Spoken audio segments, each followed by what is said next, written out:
gembira sekali. Alhamdulillah malam hari ini kita bisa menghadirkan Al Ustadz Al Mukarram Ardiansyah Asri Hussein LC MA. Barangkali kami tidak akan memperkenalkan secara khusus CV-nya. Kami hanya menyarankan Bapak Ibu silahkan saja googling dan searching di YouTube. Sudah beredaran ceramah-ceramah beliau di Kota Baru Parahyangan ataupun di kajian-kajian sebelumnya. Dan mohon izin juga Ustadz bahwa kajian Ustadz malam hari ini nanti rekamannya akan kami upload juga ke YouTube Ustadz insyaallah. Dan kami sangat bergembira Ustadz bisa memberikan kajian perkara fikih sunnah, fikih kurban untuk malam hari ini. Ini pun tidak lepas dari rekomendasi rekan-rekan kami, siapa nih yang sekiranya layak untuk yang mantap untuk mengisi fikih kurban ini, dan muncullah nama Ustadz Ardiansyah Asri Hussein LCMA. Sekali lagi syukran jazakallahu khairan Ustadz.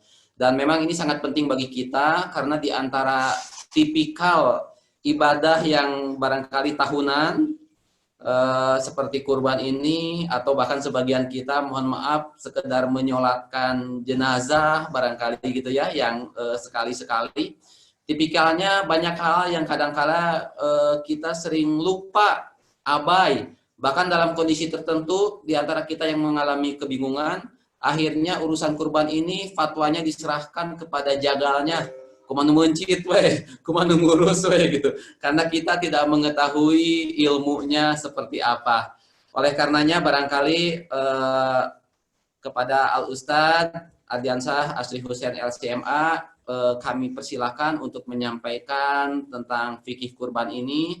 Sekiranya nanti sebelum jam 21 malam Ustadz bisa menyediakan spare waktu bagi kita untuk tanya jawab Ustadz. Langsung saja sambil kita menunggu rekan-rekan lain yang hadir, karena ini tuh ada juga yang menangis karena tidak bisa gabung, nanti saya bantu secara teknis. Langsung saja Ustadz Ardiansyah untuk memulai kajian.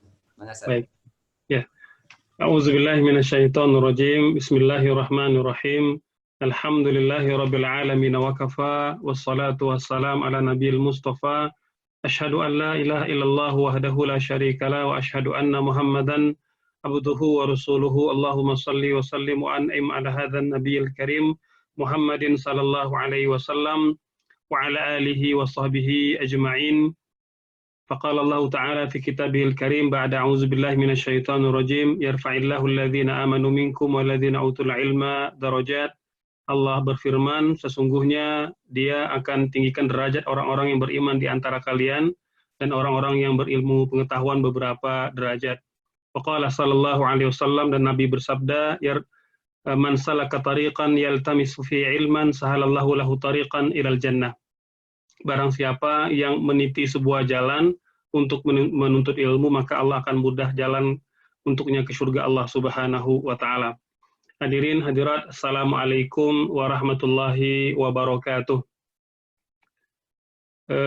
Ke Kang Lutfi, terima kasih telah memberikan kesempatan dan waktu kepada saya. Hadirin hadirat, keluarga besar Insan Charity yang dirahmati oleh Allah Subhanahu wa taala.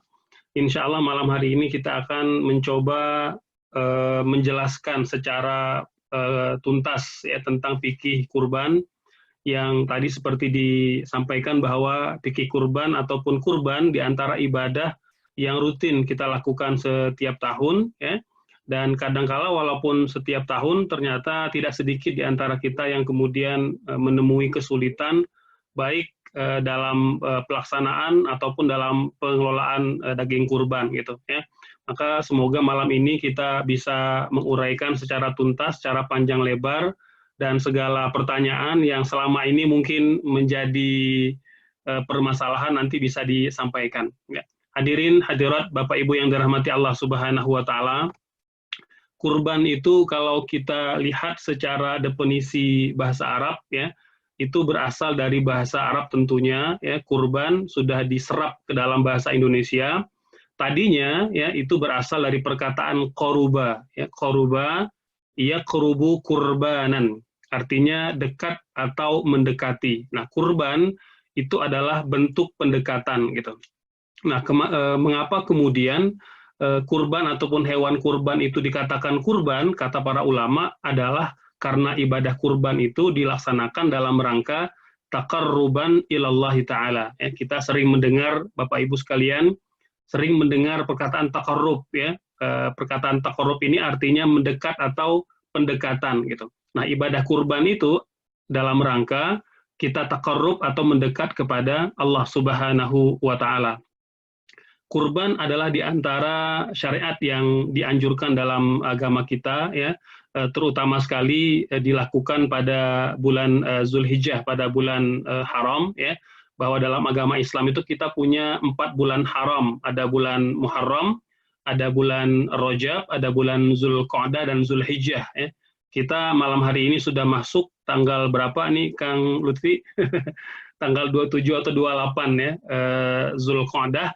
Artinya kita sudah di penghujung bulan Zulqa'dah dan akan masuk ke bulan Zulhijjah gitu.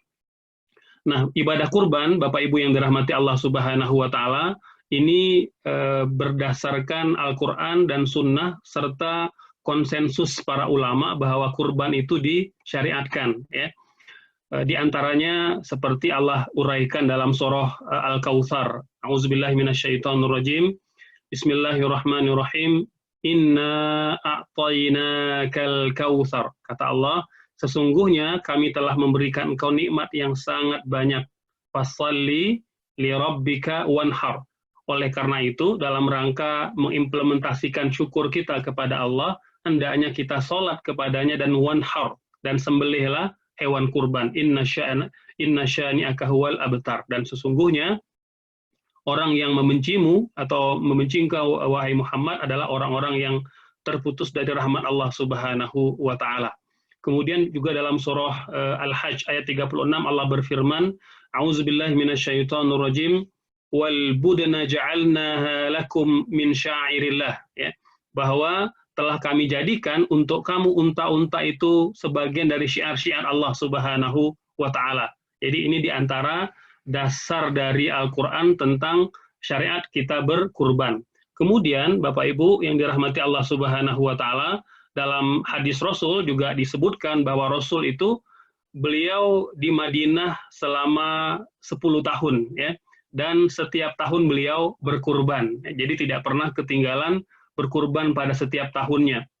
Dalam hadis riwayat Imam Al-Bukhari, Imam Muslim dikatakan dohan Nabi sallallahu alaihi wasallam bikabsyaini amlahaini akrainaini, bahwa Nabi itu kalau berkurban maka dia akan memilih kurban yang terbaik, ya, yang paling gemuk, kemudian yang bertanduk, dan beliau menyembelih dengan tangannya sendiri gitu.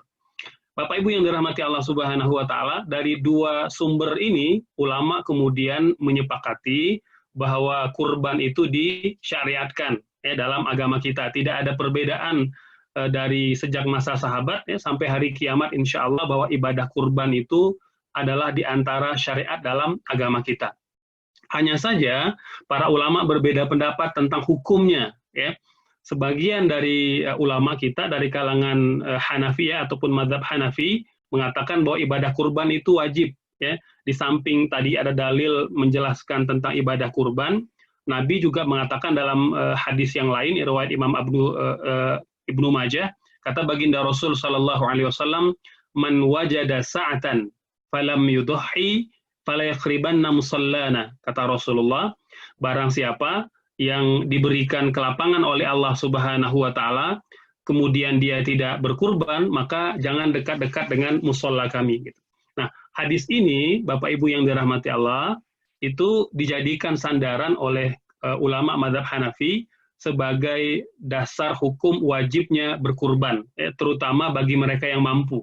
Jadi orang yang mampu berkurban, kalau tidak berkurban dalam pandangan ulama mazhab Hanafi maka mereka berdosa. Selanjutnya, dalam pandangan mayoritas para ulama atau yang kita kenal dengan jumhur, ya, atau fuqaha, itu mengatakan bahwa kurban adalah sunnah muakkadah, ya, sunnah yang sangat utama, tidak wajib. Ini juga Nabi jelaskan dalam hadis yang sahih riwayat Imam Al-Bukhari, ya, dan beberapa hadis sahih yang lain menyebutkan bahwa baginda Rasul mengatakan idza ra'aitum hilala dzulhijjah wa arada ahadukum ayyudhi fala ya'khudh min sya'rihi syai', ya. Jadi kata Rasul sallallahu alaihi wasallam dalam hadis ini, apabila sudah masuk atau kalian sudah melihat bulan hilal bulan Zulhijjah, dan kalau kalian ingin berkurban, gitu. Kalau kalian ingin berkurban, hendaknya tidak memotong rambut dan tidak memotong kuku sejak awal Zulhijjah. Ulama menyebutkan dalam hadis ini, Nabi menyebutkan ada perkataan iradah, keinginan.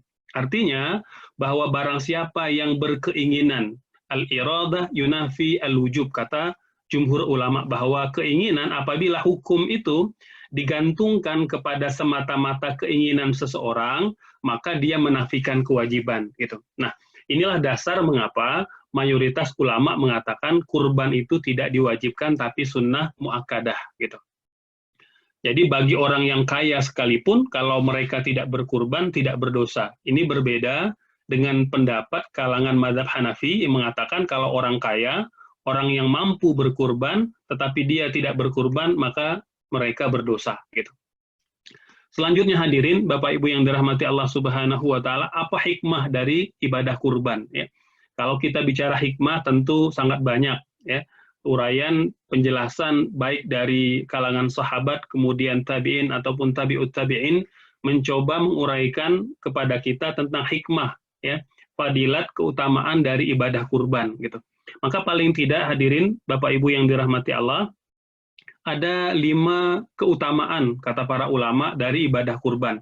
Yang pertama, sebagai bentuk ketaatan kita kepada perintah Allah Subhanahu wa taala dan bentuk implementasi rasa syukur kita kepadanya. Tadi seperti yang Allah jelaskan dalam surah Al-Kautsar, inna a'tainaka kal kautsar.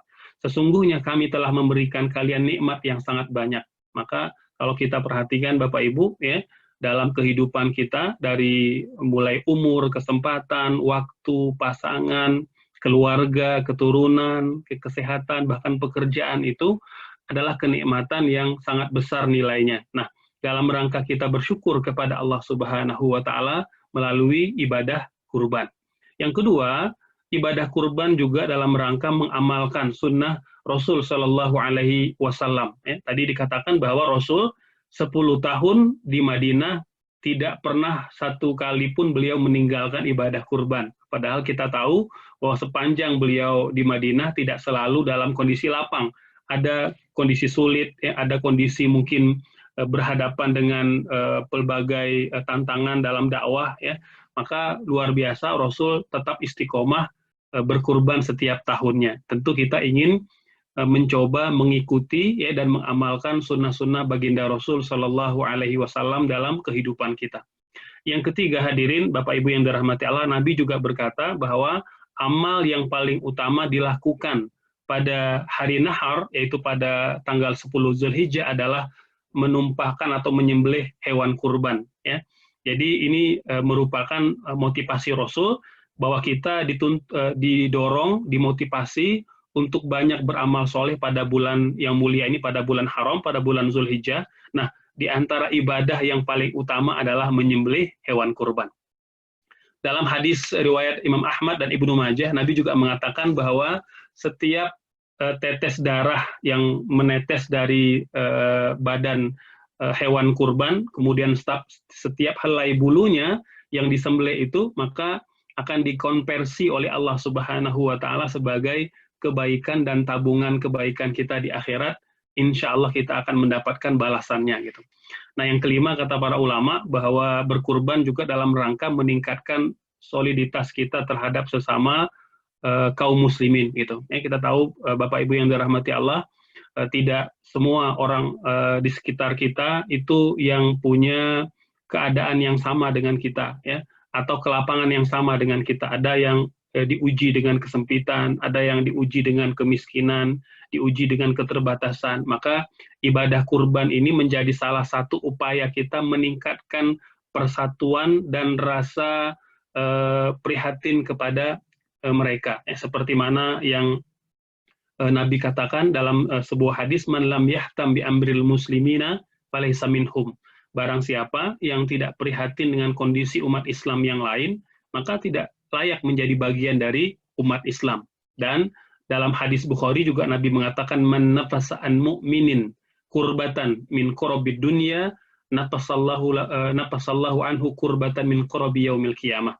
Barang siapa yang meringankan beban saudaranya di dunia, ya, maka Allah akan ringankan bebannya nanti di akhirat. Gitu. Maka hadirin, Bapak Ibu yang dirahmati Allah, ibadah kurban itu adalah di antara upaya kita ya untuk mendekat kepada Allah Subhanahu wa taala, dan semoga juga menjadi salah satu jembatan kita mendapat pertolongan dari Allah Subhanahu wa taala ketika nanti berhadapan dalam perhitungan Allah di akhirat. Selanjutnya hadirin, Bapak Ibu yang dirahmati Allah, kapankah kita menyembelih hewan kurban? Ya, kita sekarang sudah mencari, ya sudah booking atau sudah beli, ya. Nah, kapankah sebenarnya penyembelihan hewan kurban itu? Ya, penyembelihan hewan kurban, hadirin, ya para dermawan yang dirahmati Allah Subhanahu wa taala, disepakati oleh para ulama waktu yang paling utama, ya itu pada pagi hari ba'da salatul Id, setelah salat Id qabla zawal, sebelum tergelincir matahari. Jadi kalau kita sholat itu diperkirakan jam 8 pagi, ya, maka upayakan setelah sholat langsung menyembelih, itu waktunya terbentang sampai sebelum zawal, sampai sebelum tergelincir matahari, sebelum zuhur. Ini waktu yang paling utama. Jadi tidak boleh disembelih sebelum sholat Id atau sebelum diperkirakan selesai sholat Id, gitu. Ustadz, bagaimana kalau seandainya tidak sempat dilakukan sebelum zuhur, gitu? Maka kata para ulama boleh dilakukan ba'da zuhur, ya. Bahkan jika tidak sempat disembelih pada hari pertama, ya, pada tanggal 10 Zulhijjah, itu boleh disembelih pada tanggal 11, pada tanggal 12, dan pada tanggal 13 Zulhijjah, gitu. Ya, jadi ini diantara waktu yang diberikan dalam agama kita untuk penyembelih hewan kurban, dari sejak pagi Idul Adha, ba'da sholat Id, ya, kemudian sampai pada tanggal 13 Zulhijjah. Tapi tentu tidak sampai menunggu terbenam matahari 13 Zulhijjah, karena kita perlu, ya, membagikan daging kurban, sehingga perlu diatur agar waktunya cukup untuk kita mendistribusikan daging kurban kepada para orang ataupun orang-orang yang memang layak ataupun menjadi target pendistribusian daging kurban kita, gitu. Dan kata para ulama, penyembelihan itu tidak hanya boleh dilakukan pada siang hari, bahkan boleh pada malam hari, ya. Walaupun juga disepakati oleh para ulama, penyembelihan pada siang hari lebih utama. Adapun penyembelihan pada malam hari hukumnya makruh, ya. Makruh mungkin ada banyak sunnah-sunnah yang tidak bisa dilakukan seperti mana kita sembelih pada siang hari, ya.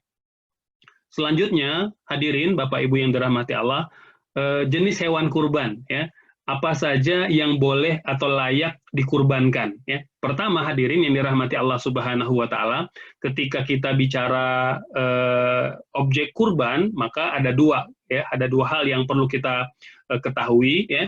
Yang pertama tentang bahwa kurban itu, ya, tidak sah dilakukan kecuali pada hewan ternak, ya, tidak sah dilakukan kecuali pada hewan ternak. Ini kesepakatan para ulama, seperti mana Allah jelaskan dalam surah Al-Hajj ayat 34. A'udzubillahi minasyaitonirrajim. Wa likulli ummatin ja'alna mansakan liyadhkuru ismallahi ala ma razaqahum. Setiap umat itu telah kami syariatkan, ya, penyembelihan hewan kurban atas apa yang telah direzekikan kepada mereka dari apa? Min bahimatil an'am. Jadi ada hewan-hewan ternak. Jadi an'am itu adalah hewan ternak. Sehingga tidak sah kurban dilakukan kecuali pada hewan yang masuk kategori ternak. Ulama menyebutkan yang masuk kategori ternak yang disebut dalam ayat ini adalah satu, kategorinya adalah unta, ya. Yang kedua, sapi, kerbau atau yang sejenis dengannya, dan yang ketiga kambing. Sehingga Bapak Ibu yang dirahmati Allah, ayam tidak boleh dikurbankan. Artinya disembelih silakan, tapi tidak bisa menjadi bagian dari ibadah kurban, ya. Kemudian begitu pula ikan, ya, dan segala bentuk hewan laut tidak bisa dijadikan kurban, ya. Atau apalagi buah-buahan, gitu ya. Jadi ibadah kurban itu hanya sah dilakukan pada hewan ternak yang terkategori pada 3 jenis tadi, ya. Yang kedua, hadirin yang dirahmati Allah, hewan ternak itu harus memenuhi kriteria yang dibenarkan dalam agama kita. Nah, bicara kriteria ada dua. ada kriteria fisik, yang kedua ada kriteria umur. Ya, kriteria fisik secara umum kata Rasul, kurban itu harus yang sehat, baik dan tidak cacat. Ya, dalam hadis yang sahih riwayat Imam At-Tirmidzi, ya, kata Rasul ada empat jenis hewan kurban yang tidak sah dikurbankan.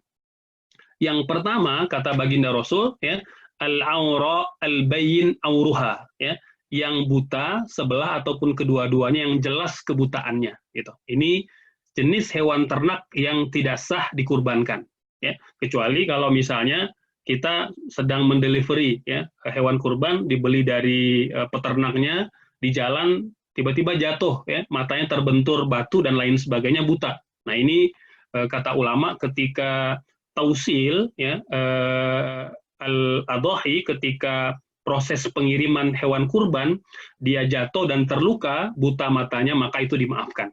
Tapi tidak boleh dibeli sejak dari peternakan sudah buta, itu nggak boleh, tidak sah. Ya. Ustadz, bagaimana untuk kita memanfaatkan? Ya, silakan disembelih, ya, tapi bukan untuk ibadah kurban. Bisa untuk makan-makan, menjamu tetangga atau menjamu sahabat-sahabat kita. Ya. Jadi tidak sah dikurbankan. Yang kedua, al-maridatu, ya, al-bayyin maraduha, yang sedang sakit dan jelas-jelas sakitnya, ya. Baik itu sakit terlihat pada fisiknya, matanya, hidungnya ataupun telinganya, ya, atau mungkin penyakit di dalam, ya, setelah dicek misalnya oleh dokter ataupun dokter hewan misalnya, oh ini ada penyakit di dalamnya, ini tidak boleh dikurbankan, ya. Yang ketiga, hadirin yang dirahmati Allah, al-arja al-bayyin zul'uha, hewan yang pincang atau buntung. Hewan yang pincang atau buntung, ini nggak boleh dikurbankan karena dianggap cacat. Yang keempat, kata Rasul, al-kathiratul lati la tunqi, hewan yang terlalu kurus. Jadi ketika kita memilih hewan kurban, pastikan kambing, sapi atau onta itu jangan terlalu kurus, ya, karena ingin menghemat budget, gitu, ya. Nah, tapi kita kadang-kadang kurang memperhatikan bahwa ketika kita berkurban itu harus terpenuhi kriterianya. Jadi tidak boleh terlalu kurus. Ini kan sekarang banyak orang ngejar harga yang paling murah, ya. Kadang-kala kurang memperhatikan. Jadi hadirin Bapak Ibu, ya tidak apalah, mungkin kita keluar uang sedikit, tapi kita tenang kalau kurban kita itu diterima oleh Allah Subhanahu wa Ta'ala. Ya. Kalau Ustadz saya kurang uangnya, kayaknya nggak bakal cukup. Kalau tidak cukup, maka jangan dipaksakan, gitu. Ya, karena ulama mengatakan ketika kita berkurban, maka pastikan kita berkurban yang terbaik. Jika tak mampu melakukannya, maka insya Allah kita bisa beribadah dari pintu-pintu yang lain. Ya. Nah, jadi ya mungkin jika tidak bisa sendiri, ya bisa patungan, gitu, ya. Nah, jadi 1 atau 2 orang untuk beli barang-barang sapi, ya. Atau memang jika kendala-kendala tertentu, ya insya Allah kita tetap bisa beribadah pada bulan yang mulia ini, walaupun mungkin dengan nominal yang kecil, gitu. Hadirin Bapak Ibu yang dirahmati Allah Subhanahu wa Ta'ala, selanjutnya kriteria umur. Tadi kriteria fisik. Yang kedua kriteria umur, ya. Nah, ulama menyebutkan ketika bicara kriteria umur, ya, hewan kurban yang 3 kategori tadi, baik itu onta, sapi atau kambing, ya, itu harus usianya usia tsani, ya, usia tsani, ya, tsanun, ya, tsani. Tsani pada onta itu yang berumur 5 tahun. Jadi onta yang masuk usia tsani itu yang berumur 5 tahun. Sehingga ulama mengatakan tidak sah onta dikurbankan kecuali telah genap berumur 5 tahun. 5 tahun ke atas boleh dikurbankan, ya. Jadi kalau belum cukup 5 tahun, tidak sah dikurbankan. Yang kedua, tsani pada kerbau, sapi, atau yang sejenis dengannya, itu yang berumur 2 tahun. Nah, ini ya, tahun ini Bapak Ibu, ya, yang mungkin yang patungan, yang bareng keluarga, ya, berkurban dengan seekor sapi, Masya Allah, ya. Jangan lupa, pastikan ketika memilih, sudah berumur genap 2 tahun atau lebih, jangan kurang. Kemudian, tsani pada kambing, itu kata para ulama, ya, itu yang sudah genap berusia 1 tahun. Berusia 1 tahun. Ini 3 kriteria umur yang disepakati oleh para ulama, ya. Meski kemudian ulama memberikan keringanan kepada kaum muslimin untuk jenis kambing, ya. Kambing yang berumur 1 tahun, jika memang sulit, ya, menemukannya, ya, terlebih mungkin dalam kondisi banyak orang yang terdampak ya dengan COVID-19, ya, jadi tidak kuat ya untuk menyimpan lagi kambing itu lebih dari beberapa bulan. Ulama menyebutkan kambing itu jika tidak ketemu berusia setahun, maka jangan sampai kurang dari usia 6 bulan. Jadi 6 bulan itu udah batas minimal sekali gitu. Nah, ini pesan ya, jadi kepada hadirin kaum muslimin, para donatur, dermawan, insan charity yang dimuliakan oleh Allah Subhanahu wa Ta'ala, maka pastikan yang terbaik itu kambing umur setahun. Jika tidak ketemu, Ustadz, misalnya banyaknya karena peternak ini ingin segera menjual ternak mereka, boleh, tapi jangan, kalau kambing jangan sampai kurang dari 6 bulan. 6 bulan itu sudah batas minimal umur. Ulama sepakat mengatakan kalau kambing berumur kurang dari 6 bulan, maka dia tidak sah menjadi kurban, gitu. Tidak sah menjadi kurban, gitu. Ya. Nah, ini hadirin Bapak Ibu terkait dengan kriteria umur. Ya. Selanjutnya, ya, ketentuan jumlah kurban. Ketentuan jumlah kurban itu artinya sebenarnya satu orang itu berapa sih mereka harus berkurban? Ya. Hadirin yang dirahmati Allah Subhanahu wa Ta'ala, yang disepakati oleh para ulama bahwa satu ekor kambing itu adalah satu bagian kurban. Artinya, seseorang itu boleh berkurban dengan satu ekor kambing untuk dirinya. Ya. Adapun unta, kerbau atau sapi, ya, itu ada 7 bagian. Sehingga orang boleh sharing pada 7 orang boleh sharing pada satu ekor sapi ataupun satu ekor unta. Sementara kalau kambing itu hanya untuk satu orang, gitu. Dan ketika kita bicara kalau sebuah keluarga itu ingin berkurban, apakah cukup satu ekor kambing atau satu bagian sapi, ataupun setiap orang itu harus mengambil satu bagian? Ya. Hadirin yang dirahmati Allah Subhanahu wa Ta'ala, terkait hal ini tentu sangat luas cakupannya, kata para ulama. Ya. Ketika kita mampu berkurban, maka tentu semakin kita, maka semakin besar pahalanya, gitu.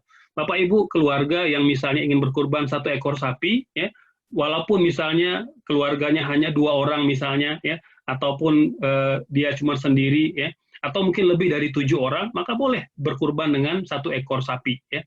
Karena memang hadirin Bapak Ibu yang dirahmati Allah, semakin besar kurban kita, maka semakin besar pahalanya. Adapun dalam konteks mereka yang tidak punya budget yang besar, ya, maka satu kurban itu, satu ekor kambing, sebenarnya pahalanya insya Allah juga mengalir kepada sebuah keluarga. Misalnya seorang suami berkurban tahun ini, maka jika memang itu yang dia mampu kurbankan pada tahun ini, insya Allah istrinya, anak-anaknya, orang tuanya juga mendapatkan pahala kebaikan.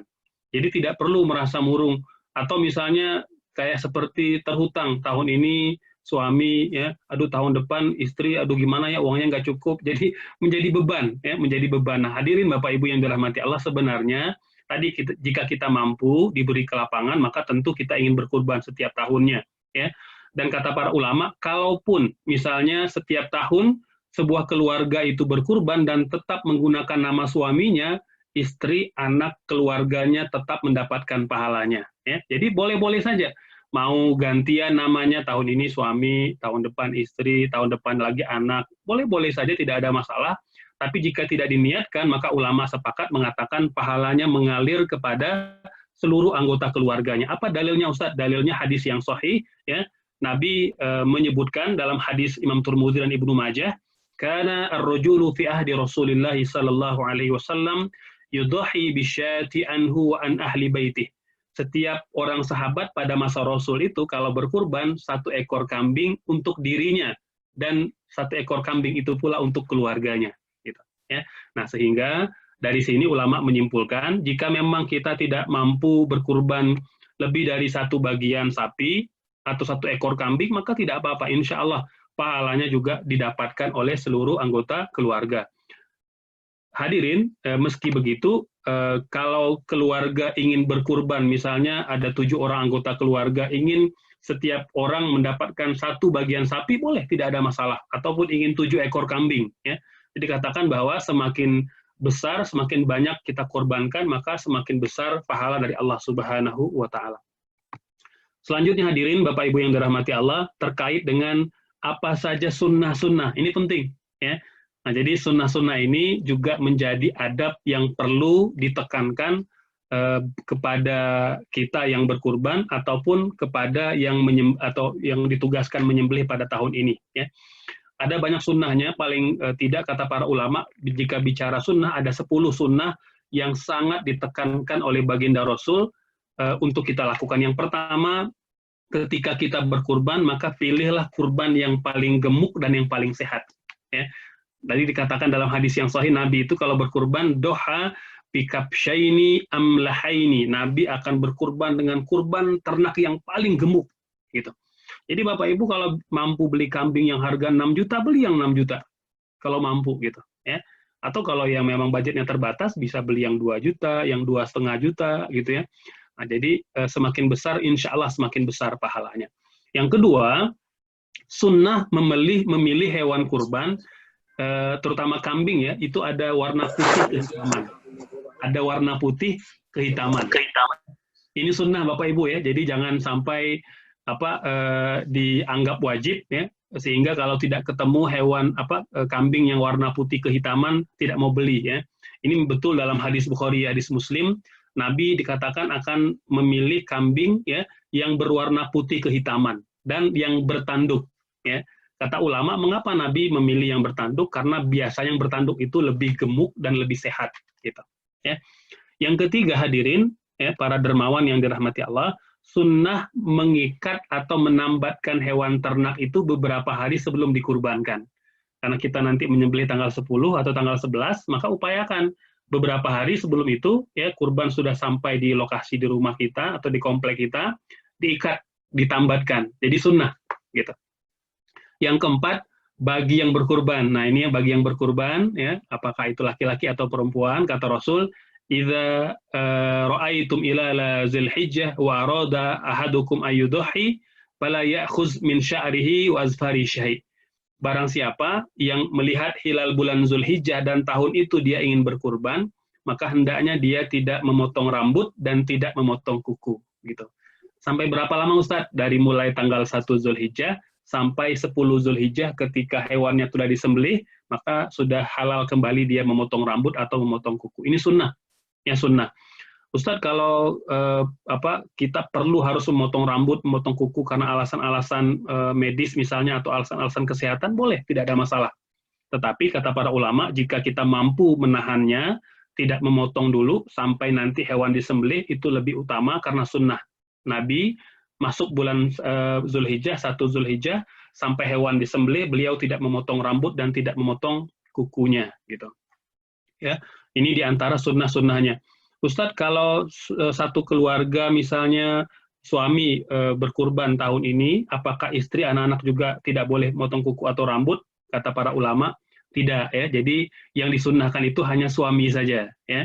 Jadi siapa yang memang berkurban, maka dia disunnahkan untuk tidak memotong rambut dan tidak memotong kuku. Jadi jika ada di antara hadirin hadirat sekalian, ibu-ibu yang mungkin berkurban tahun ini atau ingin diberikan kepada saudari perempuannya gitu ya atas nama beliau misalnya, maka yang bersangkutan disunnahkan tidak memotong rambut dan tidak memotong kuku sampai hewannya disembelih gitu. Selanjutnya hadirin yang dirahmati Allah, ya, yang sunnah yang keenam, sunnah yang kelima ya, itu bagi yang berkurban hendaknya dia menyembelih dengan tangannya sendiri ya. Jadi kata para sahabat, Nabi itu tidak pernah meminta orang lain menyembelih hewan kurbannya jika memang mampu ya. Nah, tapi jangan jika memang kita nggak bisa ya jangan memaksakan diri ya, nanti bisa membahayakan diri sendiri ataupun orang lain. Jadi jika ingin mendapat sunnahnya, belajar cara menyembelih kambing ya, mungkin mulai dengan menyembelih ayam dulu ya, menyembelih bebek dulu gitu. Jadi kalau sudah terlatih bisa menyembelih kambing.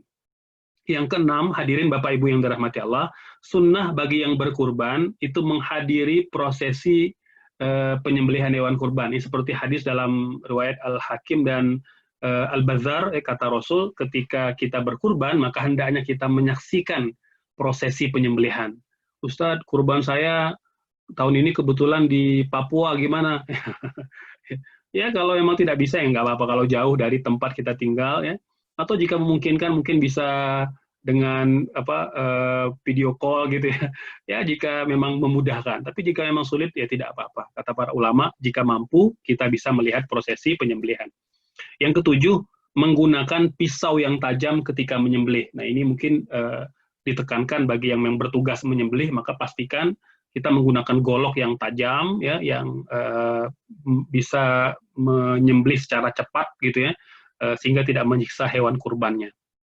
Yang kedelapan, ya, penyembelih disunnahkan menghadap ke arah kiblat. Disunnahkan. Ini penting Bapak Ibu yang dirahmati Allah, sehingga jika memang ada kondisi tertentu tidak bisa menghadap ke arah kiblat, apakah karena hujan dan lain sebagainya, maka tidak apa-apa. Jadi jangan menyulitkan. Ini pernah saya alami dalam beberapa situasi, ya, penjagalnya memaksakan diri menghadap ke arah kiblat, padahal menghadap kiblat itu disunnahkan. Jika kesulitan atau ada kendala, maka tidak wajib. Jadi sah kurbannya, walaupun tidak menghadap ke arah kiblat. Gitu. Kemudian selain penyembelihnya, hewan kurban juga disunnahkan, ya, dibaringkan ke arah kiblat, ya. Itu lambung sebelah kiri hewan kurban itu menghadap ke arah kiblat. Gitu. Yang ke-10, ya, bagi yang berkurban atau yang menyembelih, maka dia membaca basmalah dan berdoa. Ya. Di antara doa yang Nabi sangat anjurkan, ya, dibaca oleh penyembelih atau orang yang berkurban yang menyaksikan sembelihannya, kata Nabi, bacalah oleh kalian, inni wajjahtu wajhiya lilladzi fataras samawati wal ard hanifa wa ma ana minal musyrikin inna salati wa nusuki wa mahyaya wa mamati lillahi rabbil alamin la syarika lahu wa bidzalika umirtu wa ana awwalul muslimin Allahumma minka walaka an Muhammadin wa ummatih. Ini diantara doa yang Nabi baca ketika menyembelih hewan kurban, ya, atau menyaksikan kurbannya.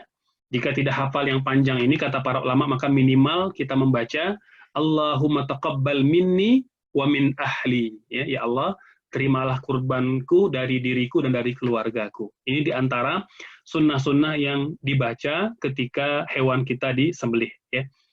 Selanjutnya hadirin, Bapak Ibu yang dirahmati Allah Subhanahu wa Ta'ala, bagian ini kita akan menjelaskan tentang bagaimana proses pembagian hewan kurban atau pembagian daging kurban.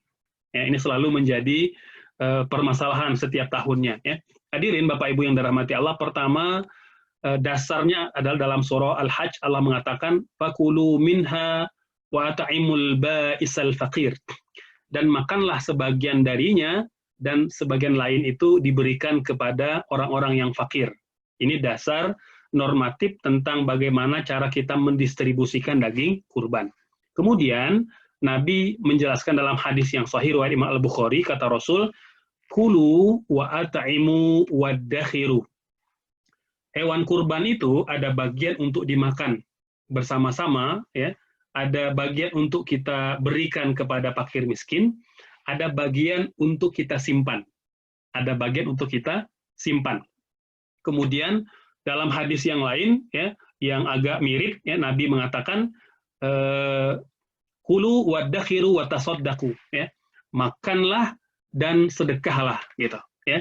Sehingga hadirin Bapak Ibu yang dirahmati Allah, secara umum ulama menjelaskan hewan kurban itu dibagi pada 3 porsi. Ya, walaupun nanti porsinya tidak harus sama, ya. Jadi pendapat mayoritas ulama mengatakan dibagi kepada 3 porsi, tetapi porsinya tidak harus sama, gitu, ya. 1 porsi untuk kita makan. Porsi untuk kita makan. Makan di sini itu boleh, yang dimaksud adalah orang yang berkurban atau orang yang bertugas mengendalikan atau mengelola hewan kurban. Misalnya kalau kita di DKM atau di komplek atau di masyarakat, karena kurban itu kita kelola bersama, boleh habis kita sembelih nanti ada porsi untuk kita makan bersama dengan masyarakat, ya. Yang kaya, yang miskin makan bersama, tidak apa-apa, termasuk juga panitia, gitu. Yang kedua, kemudian wa'at'imu, bagikanlah kepada fakir miskin, gitu, ya. Artinya orang-orang yang memang yang tidak mampu, termasuk orang yang mungkin terdampak, ya, dengan kondisi COVID-19 sekarang, boleh kita berikan, ya. Jadi ini porsi yang kedua. Yang ketiga, wadakhiru, dan boleh disimpan. Boleh disimpan, ya. Walaupun nanti para ulama ada penjelasan terkait berapa lamakah daging kurban itu boleh disimpan. Secara umum, kata para ulama, jika di tempat kita bahwa tidak sedang dalam kondisi paceklik, tidak sedang dalam kondisi kelaparan, maka daging kurban itu boleh disimpan, ya, walaupun lebih dari 3 hari selama ada kemaslahatannya. Satu, bagi orang yang berkurban boleh, ya, dia misalnya ada 30 kilo daging kurban kambing, kemudian kita berikan 5 kilo misalnya kepada yang berkurban, boleh misalnya dia makan tidak habis 3 hari, boleh, tidak ada masalah, ya. Yang kedua, atau misalnya kita ingin tadi bikin kornet gitu ya, atau bikin kurban kaleng, ya, diedarkan atau didistribusikan ke luar kota ataupun ke luar negeri, ya, ke beberapa negara yang memang sedang dalam kondisi kesulitan, ya, seperti Palestina misalnya, ya, Syria, kemudian Rohingya, ya, Uighur, dan beberapa negara-negara yang negara-negara Muslim yang memang dalam kondisi kesulitan, itu boleh, ya. Jadi boleh di frozen, boleh dibekukan, boleh dieskan, dan tentu pendistribusian itu tidak cukup 3 hari, ya. Bisa seminggu, bisa sebulan, bahkan bisa setahun, ya. Sehingga kata para ulama, ketika disimpan itu, ya, bahwa tidak dalam rangka menimbun untuk menikmati sendiri, tidak, tapi ada kemaslahatannya, ya. Baik kemaslahatan itu agar lebih besar kemanfaatannya. Yang kedua, atau memang dalam proses pendistribusian tidak cukup 3 hari, tidak cukup tiga hari, gitu, ya. Nah, ini dalam kondisi normal. Nah, kalau dalam kondisi kelaparan, memang ulama mengatakan tidak boleh lebih dari 3 hari, karena memang ada hadis Rasul yang melarang, ya, menyimpan hewan kurban itu lebih dari 3 hari. Ya, itu hadisnya sahih riwayat Imam Muslim. Ada penjelasan dari baginda Rasul, ya. Kata Rasul, wala ta'kulu luhumal adhahi fawqa 3 ayyam. Jangan makan daging kurban yang sudah lebih dari 3 hari. Nah, ini ada konteksnya, ya. Jadi ada teksnya, ada konteksnya. Mengapa Nabi melarang? Karena pada ketika itu, ya, banyak tamu yang datang ke Madinah yang sedang kelaparan, ya, dan kebenaran waktu itu kaum muslimin di Madinah sedang menyembelih hewan kurban. Maka Nabi melarang para sahabat itu menyimpan daging kurban lebih dari 3 hari. Artinya, kalau lebih dari 3 hari, artinya banyak sekali, sehingga lebih baik kalau daging-daging itu didistribusikan, disampaikan, dan disedekahkan kepada mereka yang membutuhkan, ya. Jadi ini seperti mana penjelasan Imam An-Nawawi ketika mengomentari mengapa Nabi melarang sahabat menyimpan daging kurban itu lebih dari 3 hari. Karena konteksnya pada ketika itu ada tamu-tamu yang sangat memerlukan bantuan, ya, baik itu sandang, pangan, dan papan, ya, dari kaum muslimin. Maka Nabi tidak ingin kaum muslimin itu menyimpan daging kurban sehingga tidak bisa membantu mereka yang sedang membutuhkan, gitu, ya. Nah, ini diantara hadirin, ya, penjelasan panjang lebar, ya, menurut saya terkait dengan fikih kurban, ya. Jadi saya rasa mungkin dipersilakan, mungkin jika ada yang ingin bertanya seputar tema kajian kita pada malam hari ini, ya, saya kembalikan kepada Kang Lutfi selaku moderator. Wassalamualaikum warahmatullahi wabarakatuh. Waalaikumsalam warahmatullahi wabarakatuh. Jelas sudah mengapa rekan-rekan kami merekomendasikan Ustadz nih untuk mengisi kajian tentang fikih kurban ini, karena luar biasa sepertinya Ustadz memahami hal-hal yang akan menjadi polemik atau akan ditanyakan, sehingga juga terjangkau dari keterangan-keterangan tadi. Namun demikian masih cukup banyak saat ini pertanyaan cukup menarik. Saya akan coba ulas dulu yang di chat dulu sebelum lupa. Pak Jujun Juwana, mohon maaf yang langsung nanti diakhirkan, ya, yang bertanya langsung.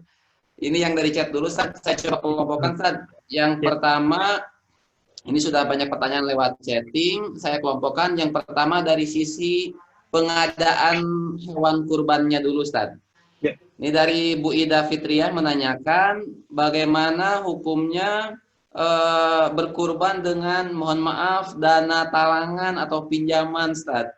Karena mungkin semangat untuk beribadah, tapi ada juga yang memfasilitasi dana talangan, setelah itu dicicil barangkali setahun, apakah itu diperbolehkan, Ustaz? Kemudian yang kedua, juga ada yang bertanya bagaimana dengan yang berkurban menggunakan seperti di sekolah-sekolah, Ustaz, rereongan gitu, tabungan siswa 1 tahun untuk berkurban. Kemudian yang ketiga, Ustaz, ini bab pengadaan hewan kurban ya. Yang ketiga dari Bu Rini menanyakan, kalau kita punya tabungan umroh dan barangkali sekarang umrohnya sedang terkendala COVID, tidak ada, apakah dana itu prioritas untuk dijadikan dulu kurban, Ustaz? Atau seperti apa barangkali arahan syariat, Ustaz, sebaiknya? Yang terakhir, yang keempat, tentang pengadaan juga, Ustaz. Kebetulan momentum kurban, tapi juga baru melahirkan istrinya. Ya. Nah, apakah didahulukan untuk kurban ataukah akikah dulu, Ustaz? Ya. Sementara 4 dulu untuk bab pengadaan di awal hewan kurban ini. Kalau teman-teman masih ada yang mau bertanya perihal bab pengadaan, boleh ditambahkan di chat. Nanti saya tambahkan untuk Ustaz ulas. Silakan, Ustaz, pertanyaan itu, Ustaz. Ya, baik. Ya, terima kasih Kang Lutfi. Hadirin, hadirat, dermawan insan charity yang dirahmati Allah Subhanahu wa taala. Pertama, kita uraikan dulu tentang kurban talangan ya. Kurban talangan, hadirin Bapak Ibu yang dirahmati Allah, ini kalau kita sederhanakan adalah beribadah dengan cara berhutang ya. Beribadah dengan cara berhutang. Ulama sepakat mengatakan ya bahwa jika ibadah wajib ya, jika ibadah wajib ya, maka seseorang itu boleh berhutang jika memang dia mampu membayarnya secara bertahap ya, secara bertahap. Ini terutama sekali jika memang kita di Indonesia kan ada ada undian gitu ya yang gilirannya bisa sampai 20 tahun, 30 tahun dan lain sebagainya ya, maka diperbolehkan dengan syarat memang pertama satu ya, ibadah itu ibadah yang wajib ya. Yang kedua, dia mampu membayarnya. Dia mampu membayarnya. Nah, bagaimana kalau ibadah kurban? Bukankah dia tidak wajib, dia hanya sunnah muakkadah? Nah, dalam hal ini memang ulama berbeda pendapat ya, hadirin Bapak Ibu sekalian. Yang pertama, satu mengatakan bahwa tidak boleh ya, mengapa? Karena Allah mengatakan la yukallifullahu nafsan illa wus'aha. Allah tidak memberikan beban kepada seseorang itu melainkan dengan apa yang dia mampu memikulnya. Pendapat yang kedua mengatakan diperbolehkan selama orang itu ya mampu membayarnya. Jadi kalau dia mampu membayarnya maka diperbolehkan dia berkurban dengan cara berhutang gitu ya. Dan tentunya hadirin ketika kita berhutang maka berlakulah prinsip akad hutang piutang. Satu, tidak boleh ada bunga, tidak boleh ada jasa, dan tidak boleh ada syarat gitu ya. Jadi jangan sampai kita ingin berkurban dengan cara dana talangan tapi terlibat riba atau terlibat bunga ya. Artinya Nabi mengatakan innallaha thayyibun la yaqbalu illa thayyiban. Allah itu maha baik Bapak Ibu. Allah tidak menerima kecuali yang baik-baik saja ya. Jadi jangan sampai keinginan hasrat kita berkurban itu kita nodai dengan transaksi riba ataupun akad-akad yang diharamkan. Jadi adapun menurut saya tentunya dikembalikan kepada kondisi kita ya. Jika memang kita mampu membayarnya, hanya karena mungkin momentumnya kita tidak bisa bayar sekaligus, tapi kita bayar mencicil atau kita bayar dengan cara berangsur-angsur diperbolehkan ya, tentunya dengan mempertimbangkan segala kemaslahatan dan risiko ya. Nah, jadi tetapi bagi mereka yang sangat berisiko misalnya dengan faktor usia ya, faktor kesehatan dan lain sebagainya, maka saya pribadi tidak menganjurkan ya, karena memang ibadah kurban ini itu ditekankan bagi mereka yang mampu melakukannya. Jangan sampai Bapak Ibu kita membebani diri kita dengan sesuatu yang tidak kita mampu pikul ya. Yang kedua, patungan tabungan kurban di sekolah ya. Hadirin Bapak Ibu ya, ini sudah panjang lebar dijelaskan baik itu ulama lokal ataupun ulama internasional bahwa kurban itu ya harus individu ya, tidak boleh kolektif. Artinya satu ekor kambing bagi satu orang 1 ekor sapi atau unta 7 orang gitu ya.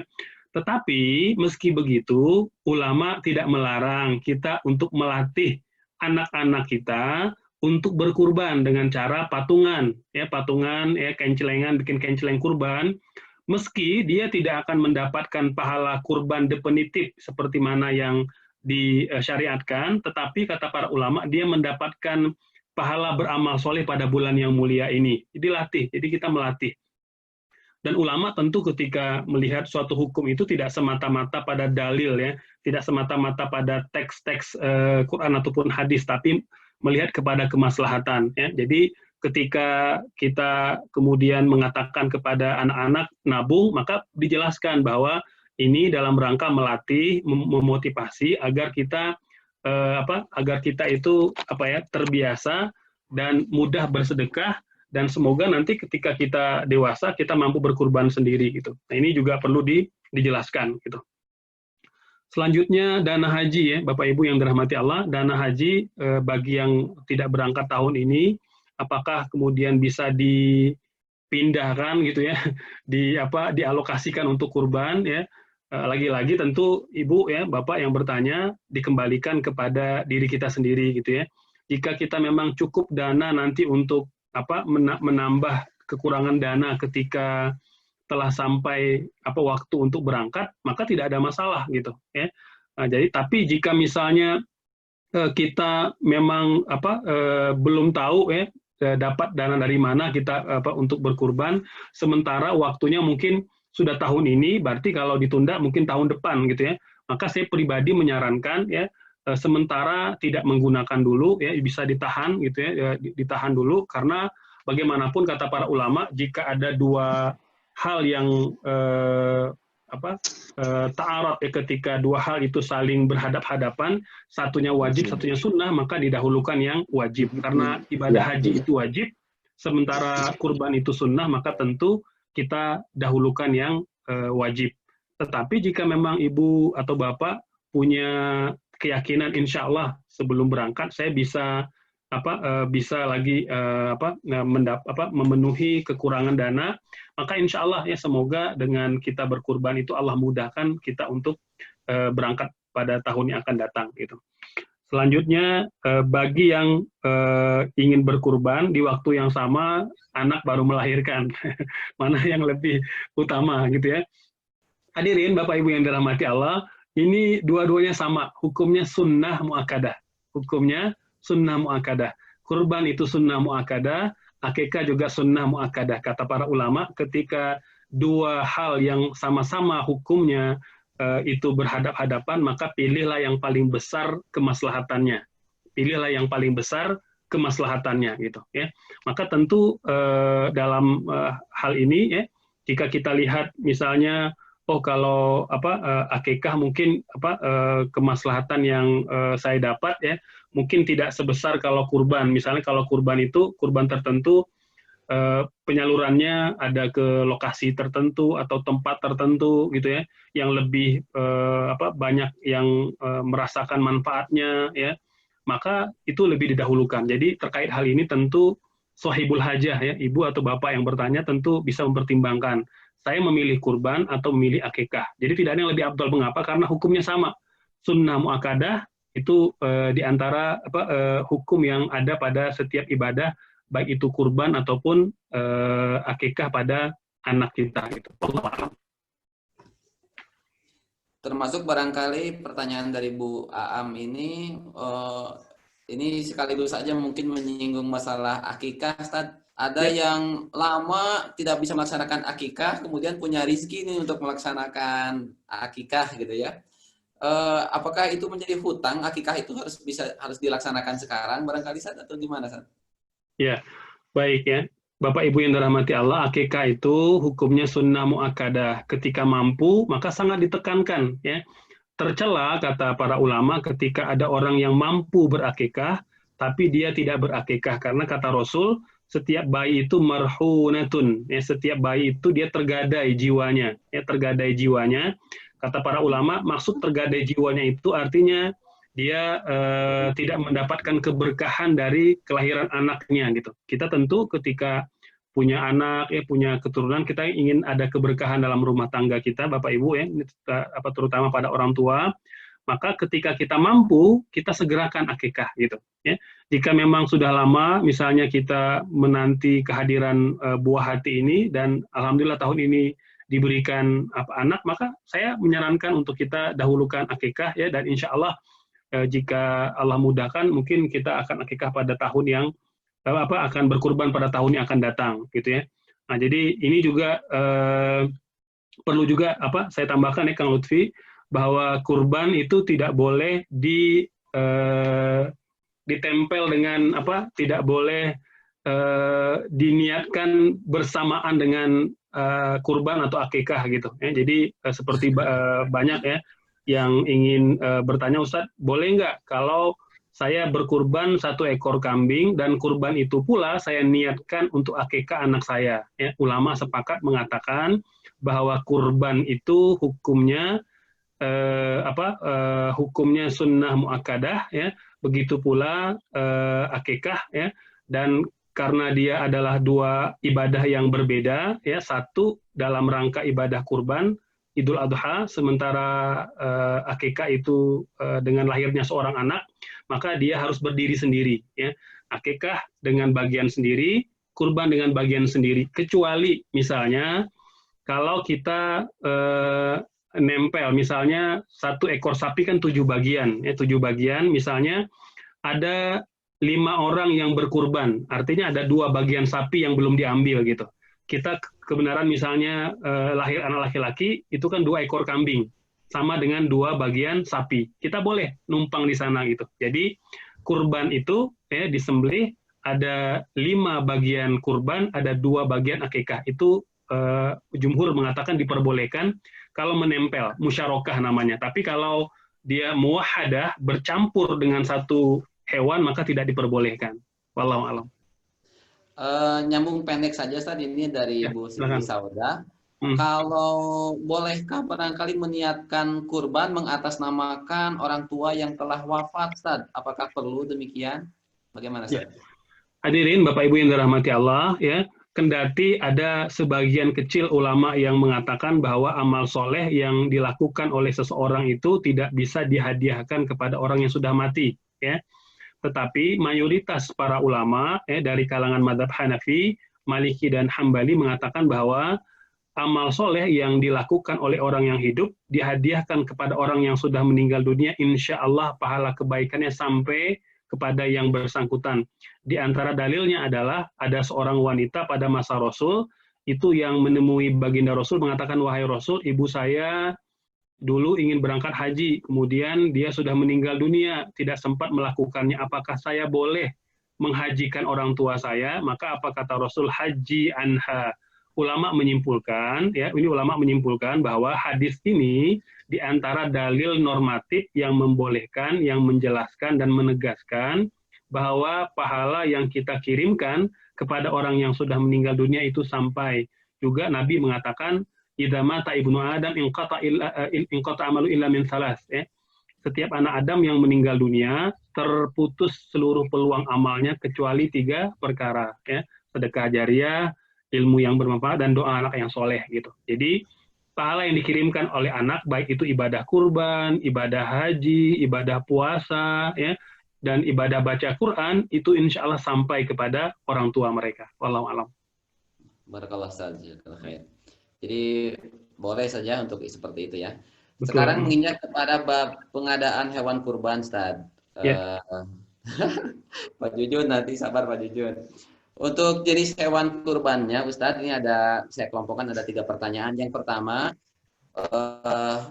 Pak Setiono bertanya, tadi Ustaz menyinggung perihal tidak disunahkan, tidak dianjurkan hewan yang terlalu kurus. Yeah. Ini apakah ada batasan kilogramnya? Kata Ustaz, beratnya berapa? Atau cukup taksiran secara mata saja, barangkali kurusnya itu seperti apa? Yeah. Yang kedua, pertanyaan juga Ustaz, yang kedua adalah dari Pak Ridho dari Cileunyi. Ini kita kan kalau menitipkan hewan kurban lewat panitia itu sudah ditetapkan harganya, Ustaz. Sekian juta untuk 1 ekor kambing atau untuk 1/7 sapi barangkali ya. Ada kenyataannya barangkali dengan harga yang sama, ada mudhohi yang memiliki kambing yang berbeda-beda bobotnya. Apakah itu tidak menjadi masalah? Barangkali nyambung dengan boleh jadi perihal jual beli hewan kurbannya saja. Apakah peternak itu boleh mengambil untung berapa banyak barangkali begitu.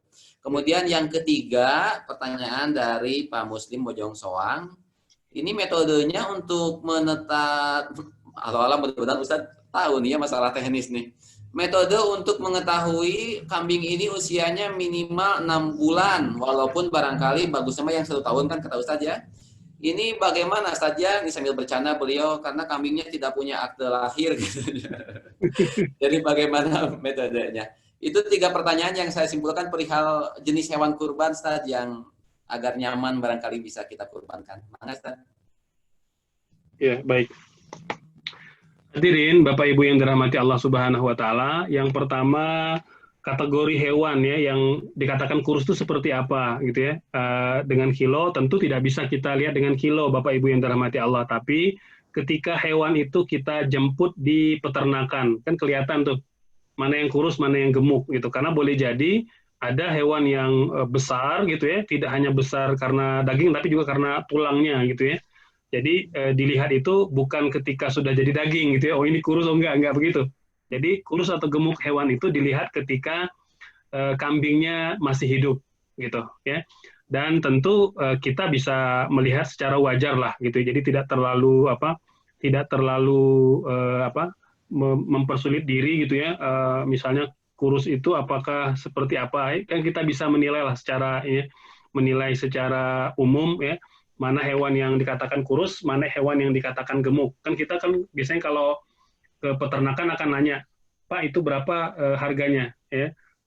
Yang kurus kan kita bahkan gitu ya, ini yang kurus, yang gemuk kan kita bisa langsung menilai ya. Jadi menilainya tentu dengan kacamata orang awam ya, tidak harus memanggil dokter atau pakar, nggak perlu ya. Itu yang pertama. Yang kedua, ketika menitipkan hewan kurban kepada panitia atau kepada lembaga tertentu, tentu variatif ya, besarnya, beratnya, harganya gitu ya. Maka tentu Bapak Ibu yang dirahmati Allah, ketika kita menitipkan kurban ya kita husnuzon saja ya, kita husnuzon saja bahwa panitia kemudian lembaga-lembaga yang kita amanahkan itu insya Allah sudah mengetahui fikih kurbannya ya, karena tentu mereka tidak semata-mata ingin mendapat keuntungan duniawi, tapi juga ingin mendapat keuntungan ukhrawi. Ya. Tentu rugi ya kalau kita menjual kambing kurban semata-mata untung 500.000, ya, 600.000, tapi kemudian kita rugi di akhirat. Karena bagaimanapun ketika seseorang itu mendapat keuntungan duniawi, tapi kemudian tidak dijalankan sesuai dengan ketentuan syariat, maka tentu dia tertolak. Gitu. Ya. Boleh jadi dia akan untung ya, untung nominal di dunia tapi dia rugi di akhirat gitu.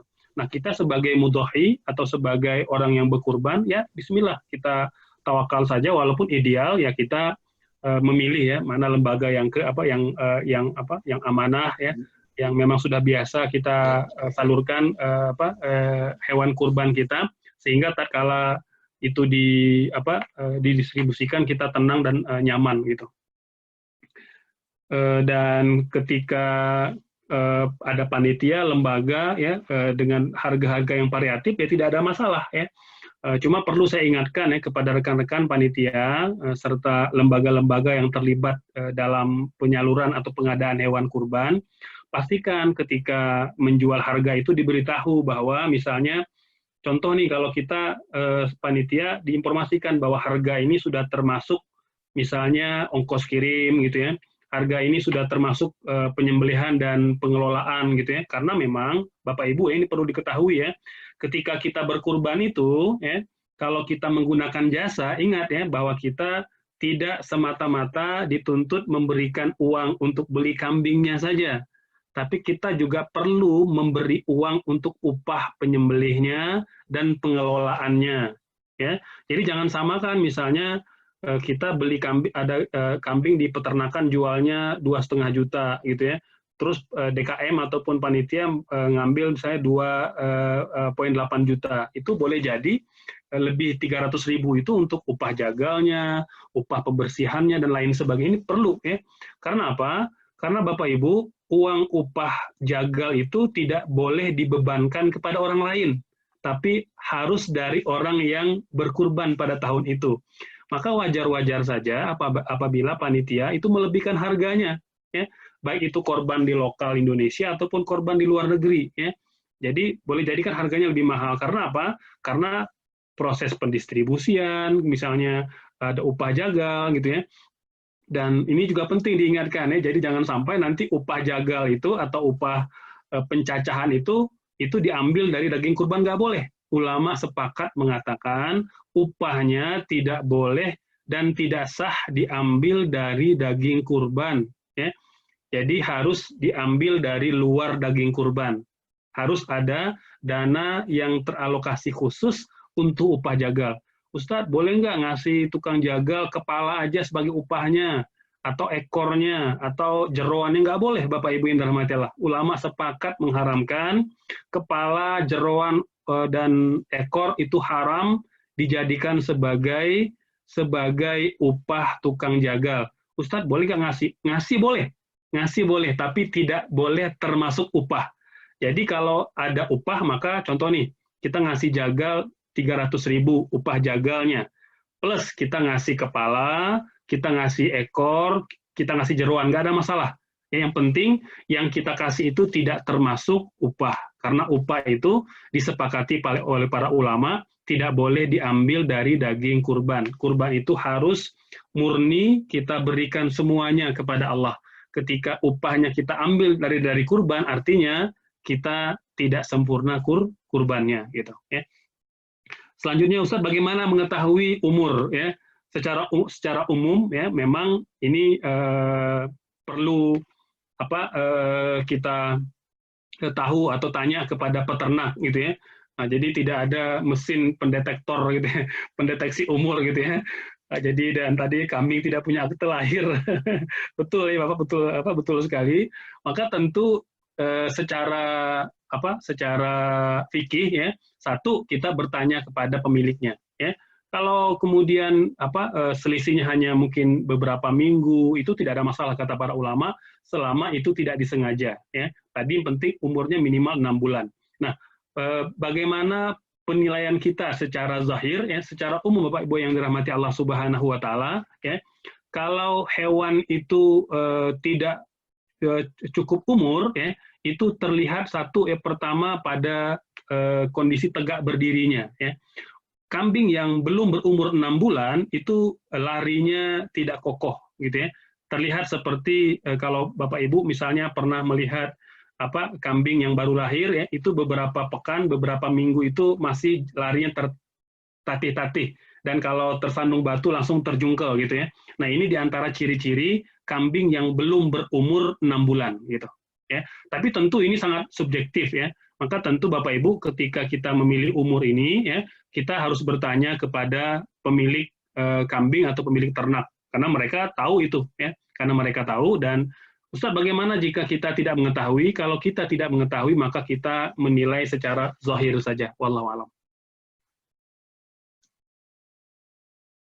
Silakan. Perihal tadi, Ustaz, harga yang sama tetapi mendapatkan hewan kurban yang berbeda. Ini kalau posisinya barangkali beliau ini pengurus masjid DKM panitia gitu. Karena mungkin di akhir-akhir baru ada yang nitip, tapi harganya tetap sekian. Apakah afdolnya harganya disesuaikan lagi atau sudah saja diikhlaskan untuk mudhohimah, yang penting berkurban sekian, terserah panitia aja nyari hewan kurbannya mah bobotnya berapa, berbeda pun tidak apa-apa gitu. Iya, betul ya. Itu Bapak Ibu yang dirahmati Allah, sebagai mudhohi, idealnya memang kita beli sendiri, nyembelih sendiri, dan mendistribusikan sendiri. Itu idealnya begitu ya.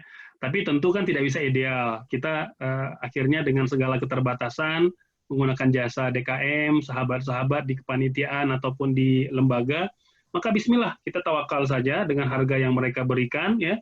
Dan insya Allah Bapak Ibu yang dirahmati Allah, ya, kendati mungkin ada hewan yang bobotnya lebih berat dari bobot kambing kita, padahal dia lebih murah, insya Allah pahalanya tidak akan tertukar di sisi Allah Subhanahu wa Ta'ala. Ya, jadi yakin bahwa apa yang kita persembahkan untuk Allah tidak satu sen pun akan disia-siakan. Jadi ketika kita sudah membeli berkurban, maka insya Allah semuanya sudah tercatat sebagai amal soleh. Gitu. Ini masih ada pertanyaan, Ustaz, yang klasik. Apakah dari Salman Al-Farisi, apakah hewannya harus selalu jantan atau boleh betina, Ustaz? Karena barangkali kalau yang akikah sudah mulai marak, akikah mah boleh betina katanya. Kalau kurban apakah juga demikian, Ustaz? Ya, baik ya. Ulama sepakat mengatakan kurban akikah itu boleh jantan, boleh betina. Ya, jelas ya. Ini kesepakatan para ulama, tidak ada seorang pun yang menyelisihi di kalangan para ulama Ahlussunnah bahwa kurban akikah itu boleh jantan dan boleh betina. Mengapa Nabi memilih yang jantan? Nah, ada yang tahu jawabannya? Karena biasanya kalau kambing jantan itu lebih besar dibanding kambing betina. Begitu pula kalau unta atau sapi, ya. Tapi tentu ini kan sangat sangat variatif karena boleh jadi ada kambing yang betina yang besar gitu ya. Nah, jadi oleh sebab itu kata para ulama tidak dilihat pada kelaminnya, tapi dilihat pada besar dan sehatnya. Semakin besar dan semakin sehat maka semakin besar pahalanya. Wallahu a'lam. Subhanallah nih, Ustaz.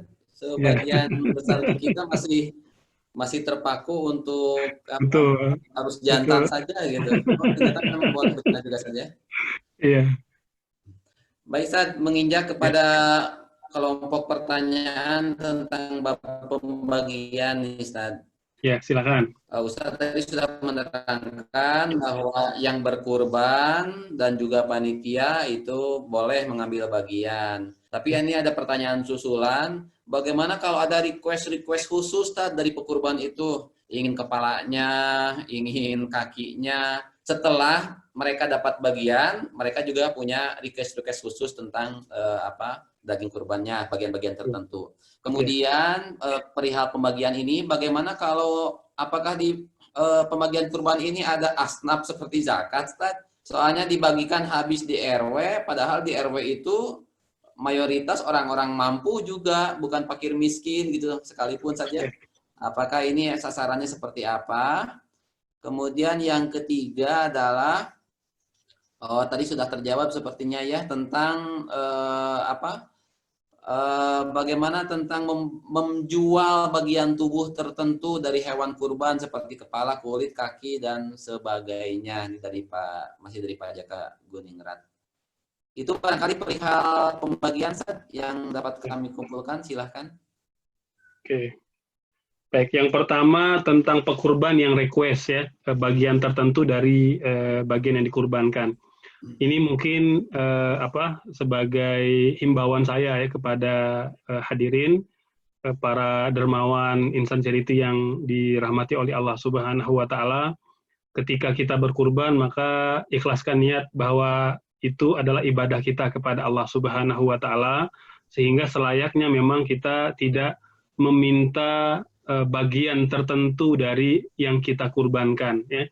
Kalaulah tidak Nabi katakan bahwa sunnah orang yang berkurban juga menikmati kurbannya ya, kata para ulama, maka diperbolehkan kita berkurban tidak mengambil satu helai rambut pun dari yang kita kurbankan gitu. Oleh sebab itu banyak para ulama yang mengatakan bahwa mereka tidak ingin mengambil sedikit pun dari yang mereka korbankan ya. Jadi karena ingin itu semata-mata persembahan kepada Allah Subhanahu wa Ta'ala. Walaupun Bapak Ibu, kita meyakini betul bahwa daging dan darahnya tidak bakal sampai kepada Allah. Kan Allah mengatakan, la yanallaha luhumuha wala dima'uha walaki yanaluhu taqwa minkum. Darah dan daging kurban tidak akan sampai kepada Allah, melainkan takwa kita gitu. Maka adabnya adalah, kata para ulama, kita tidak meminta bagian tertentu dari kurban kita ya. Adapun kemudian kalau kita bertanya, Kang, nanti kalau misalnya ada jeroan, saya minta dikit deh kalau ada, ya boleh-boleh saja ya, selama kemudian tidak menekankan ya. Terlebih misalnya memaksa gitu ya. Pokoknya saya harus dapat kaki gitu ya, harus dapat ini, harus dapat itu. Nah, ini tidak boleh ya. Bapak Ibu yang dirahmati Allah, kata para ulama, ini diantara hal-hal yang sangat ya dihindari ketika kita berkurban, agar apa? Agar pahala kurban kita tidak rusak karena sikap kita terhadap pengelola gitu. Jadi ketika meminta, jika itu ada, panitia tidak terbebani dan tidak dipaksa, tidak ditekan, ya boleh-boleh saja, nggak ada masalah insya Allah selama barang ataupun bagian itu ada. Yang kedua, apakah kurban itu ada asnafnya? Hadirin Bapak Ibu yang dirahmati Allah, secara umum kurban itu tidak ada asnafnya, tetapi ada porsi pendistribusian. Tadi kan Nabi mengatakan dalam hadis yang sahih, kulu wa at'imu waddakhiru, ya, makan, kemudian bagikan dan simpan gitu. Oleh sebab itu, ketika membagikan itu kata para ulama, satu ya, kita boleh memprioritaskan du'afa. Nah, orang du'afa di sekitar kita ya, fakir miskin ya yang terdampak COVID-19 itu diutamakan ya. Tapi apakah yang kaya tidak boleh? Boleh ya, justru diperbolehkan ya. Karena kata para Rasul dalam hadis yang sahih bahwa di antara sunnah pendistribusian daging kurban itu kita membagikan kepada keluarga kita dan sahabat-sahabat kita walaupun mereka kaya. Wa in kanu aghniya, kata Rasul. Walaupun mereka kaya. Jadi boleh kita berikan kepada tetangga kita, sahabat kita, keluarga kita, walaupun mereka kaya raya, walaupun misalnya dia setiap tahun kurbannya sapi limusin misalnya kan, nggak ada masalah ya, karena kita ingin mengamalkan sunnah Rasul ya, merayakan hari makan-makan daging kurban pada hari raya Idul Adha ya. Jadi lebih kepada skala prioritas gitu ya. Jadi ketika kita bagikan, tadi kan kita katakan tidak harus sama porsinya. Jadi misalnya satu ekor kambing misalnya 20 kilogram, ya bisa aja misalnya 10 kilogram untuk du'afa, ya, kemudian 2 kilogram untuk pekurban, sisanya untuk makan-makan di sekitar, dibagikan kepada panitia yang bertugas, ikut menikmati pada hari raya Idul Adha, makan bersama dengan masyarakat, boleh, nggak ada masalah. Gitu. Selanjutnya, menjual bagian tertentu dari kurban. Ini dilihat dulu ya, pertama, jika yang menjual itu adalah orang yang telah menerima bagian kurban. Misalnya tetangga kita udah terima ya, du'afa yang udah terima, diperbolehkan. Ya. Mengapa? Karena bagian itu sudah menjadi hak miliknya. Jadi dia mau makan, dia mau simpan, dia mau jual, dipersilakan, tidak ada masalah. Ya. Yang kedua, bagaimana kalau pekurban? Ya, atau kalau pengelola. Kalau pekurban, artinya orang yang berkurban, maka ulama sepakat mengatakan dia tidak boleh dijual, ya, tidak boleh dijual oleh pekurban. Artinya saya nih misalnya berniat kurban, itu nggak boleh menjual bagian dari kurban saya. Kenapa? Karena itu harus murni diserahkan kepada agama Allah Subhanahu wa Ta'ala. Ya. Jadi harus disampaikan, termasuk misalnya kepalanya gitu ya, kemudian jeroannya itu tidak boleh saya jual, tapi boleh saya serahkan kepada panitia yang mengelola. Nah, panitia sendiri atau DKM atau lembaga tertentu, ulama mengatakan mereka sebenarnya hanya wakil saja, bukan pemilik kurban. Karena tidak banyak orang yang bisa memanfaatkan dan mengolah kepala, ya, kulit, sehingga kalau tidak dikelola, tidak diolah, ini terbuang mubazir. Maka bagaimana caranya? Dijual kepada pihak tertentu, kemudian uangnya dipakai untuk keperluan operasional. Ya. Nah ini kendati ada ulama yang melarang, tapi ulama kontemporer mengatakan diperbolehkan selama itu dikembalikan lagi kemaslahatannya kepada orang yang menerima kurban. Ya. Jadi misalnya karena dia tidak bisa memanfaatkan, ya kita mungkin bisa sedekahkan dengan uang gitu ya. Kan kalau tetangga kita nggak kalau dikasih kepala tuh nggak bakal kepake sama dia gitu ya, bakal terbuang percuma. Dikasih kulit udah bakal dimakan sama anjing misalnya. Maka kita boleh jual, uangnya kita bagikan kembali kepada du'afa. Ini diperbolehkan. Wallahu a'lam. Mohon berkenan Ustadz menerima pertanyaan langsung barangkali saja. Ya, silakan. Barangkali di antara Bapak Ibu masih ada yang kurang jelas atau bentuk pertanyaan baru, dipersilahkan dimulai dari Pak Jujun Juanda, hawatos tos cangkel ketinggalan ngacung we tadi. Iya, Mangga Kak Jujun. Turun. Siap, ya, syukur Ustaz atas penjelasannya. Insya ya. Allah luar biasa, genre sekali Ustaz.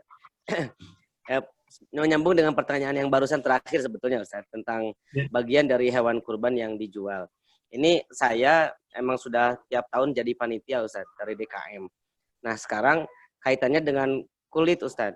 Memang setiap tahun juga kita selalu menemui permasalahan yang sama. Akhirnya Allah alam ijtihad atau apa, pokoknya tenang aja di masyarakat akhirnya mengambil begitu. Nah yang dilakukan sementara ini adalah kulit itu dijual. Kulit itu dijual, kemudian uangnya ini yang kita masih belum jelas. Kalau tadi misalkan kan kembali ke maslahatan, ya dibagi lagi seperti pembagian hewan kurban, daging kurban. Nah kalau diperuntukkan, dikembalikannya tuh ke menjadi kas masjid Ustaz, kalau berbicara kemaslahatan kan masjid juga kemaslahatan, jadi untuk misalkan pembelian barang-barang atau bahkan mungkin pembangunan masjid, boleh atau tidak kulit ini dijual seperti itu. Syukran Ustaz. Ya, baik ya. Jadi tadi ya, yang idealnya memang kita jual, kemudian kita kembalikan lagi kepada du'afa secara langsung, gitu ya. Kemudian yang kedua, atau kita berikan kepada lembaga-lembaga tertentu yang bisa mengolahnya, pesantren, gitu ya, yayasan, gitu ya. Tapi nggak ada juga, Ustadz. Boleh nggak diambil oleh panitia? Boleh. Jadi intinya kemudian disepakati bahwa bagian kulit kepala ini kita berikan kepada masjid, gitu. Jadi masjid sebagai penerima. Nah, kalau sebagai penerima artinya boleh memanfaatkan, dijual, dan uangnya dipakai untuk operasional masjid, gitu. Karena menganggap bahwa masjid itu bagian dari orang yang menerima bagian kurban dalam rangka kemaslahatan untuk umat, gitu. Ya. Jadi ini diantara opsi-opsinya, ya, Kang Jujun, ya. Jadi opsi 1, opsi 2, jika memang tidak memungkinkan, maka kita bisa pakai opsi yang terakhir, ya, memberikan kepada masjid, nanti masjid yang menjual, kemudian uangnya dipakai untuk operasional dan kemakmuran masjid, maka itu boleh-boleh saja. Ini tentu lebih baik daripada kulitnya mubazir, kemudian rusak dan tidak termanfaatkan, gitu ya. Wallahu a'lam. Barangkali satu pertanyaan lagi kami beri kesempatan, ada yang mau unjuk tangan langsung? Kalau dari Pak Aas, ini perihal kurban untuk orang yang sudah meninggal, sudah dijelaskan saja sama dengan pertanyaan Ibu Siti Sawada. Jika kami masih menunggu, kalau ada yang mau bertanya seperti Pak Jujun barusan, gunakan mode chat ataupun lewat raise hand, angkat tangan, boleh nanti kami berikan kesempatan. Mungkin jika tidak ada, Ustadz kami persilahkan saja untuk menyampaikan closing statement barangkali Ustadz atau tauji penutup perihal kurban kita ini, dan mohon doanya juga Ustadz, Insan Charity sebagai lembaga dakwah dan kemanusiaan, insya Allah sekarang sedang berusaha untuk menunaikan amanah menerima titipan kurban. Kita menggalang masyarakat juga yang seperti Ustadz sampaikan tadi, karena kita sudah melihat banyak kebutuhan di daerah terpencil dan juga daerah-daerah yang minim kurban, kita berusaha meratakan penerima manfaat sebanyak-banyaknya. Maka Ustadz, untuk penutup dipersilakan. Ya, baik ya, hadirin, hadirat, para dermawa Insan Charity yang dirahmati oleh Allah Subhanahu wa Ta'ala. Di bagian yang terakhir ini kita mungkin ingin menyampaikan kesimpulan ya terkait dengan ibadah kurban kita, bahwa ketika kita berkurban, kita meyakini betul bahwa kurban itu tidak sampai kepada Allah Subhanahu wa Ta'ala, tetapi kita sedang berusaha berkurban atau memberikan apa yang terbaik dari yang kita miliki. Oleh sebab itu Nabi menganjurkan kita berkurban dengan harta yang terbaik, ya, dengan harta yang terbaik. Bahkan mungkin dalam kondisi kita yang sangat sulit, ya, dalam kondisi kita yang mungkin terdampak dalam bencana COVID-19 ini, maka tentu kita berharap bantuan dan pertolongan dari Allah Subhanahu wa Ta'ala.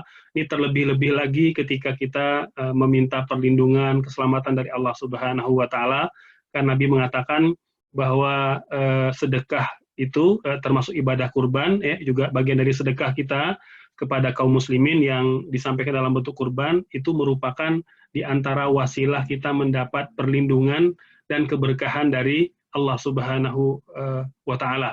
Maka Bapak Ibu yang dirahmati Allah, kita manfaatkan peluang ini, jangan sampai kita lewatkan, karena boleh jadi inilah kurban kita yang terakhir, ya, kurban yang tidak bisa kita ulangi di tahun-tahun yang akan datang. Maka kita berkurban dengan harta terbaik yang kita miliki, dan insya Allah itu akan menjadi simpanan aset kekal kita di akhirat yang bakal kita rasakan manfaatnya, ya, bahwa apa yang kita makan itu bakal membusuk, apa yang kita simpan itu bakal habis dan bakal dinikmati oleh orang lain, tapi sedekah kita, kurban kita akan kekal di hadapan Allah Subhanahu wa Ta'ala. Kita berharap itu akan menjadi investasi terbaik kita di akhirat, dan insya Allah kita akan dapatkan manfaatnya. Selanjutnya hadirin Bapak Ibu yang dirahmati Allah, kita juga berharap semoga amal soleh kita ini menjadi wasilah ya, kita bertawasul dengan amal soleh kita, Allah menurunkan keberkahan dalam kehidupan kita, keluarga kita, pasangan kita, anak-anak kita, dan semoga pula menjadi asbab, ya, menjadi sebab Allah mengangkat wabah penyakit ini dari bumi kita tercinta Nusantara dan dari seluruh dunia. Kita berharap semoga kita bisa kembali beribadah, kembali bisa beraktivitas, dan kembali bisa lebih optimal menghambakan diri kita kepada Allah Subhanahu wa Ta'ala. Ya, semoga ada manfaatnya, dan mohon maaf atas segala kekurangan. Insya Allah bertemu di lain kesempatan. Ini ada doanya atau gimana, Kang Lutfi? Tafadhol Ustaz, mohon maaf sambil satu lagi Ustaz, sebelum Ustaz barangkali mohon berkenan juga nanti memimpin doa, silakan. Oh, ya, tapi ini ada satu pertanyaan Ustaz perihal kebetulan Idul Adha ini hari Jumat, kalau tidak ada perubahan waktu saja. Ya. Perihal sholat Jumat, apakah bisa diganti dengan sholat zuhur atau seperti apa Ustaz? Mohon maaf. Ya, jadi terkait dengan sholat Jumat ya yang terjadi pada hari raya Idul Adha ya, ataupun Idul Adha itu terjadi pada hari Jumat, apakah kita masih wajib sholat Jumat atau tidak ya? Jumhur ulama mengatakan bahwa kita tidak diwajibkan lagi ya, karena sudah ada khutbah pada pagi harinya. Jadi bisa digantikan dengan sholat zuhur ya. Jadi tidak sholat Jumat tidak berarti meninggalkan sholat Jumat ya, tidak berarti meninggalkan sholat zuhur. Artinya Bapak Ibu, bagi yang sudah sholat Idul Adha itu tidak ditekankan untuk sholat Jumat ya, tetapi harus sholat zuhur ya.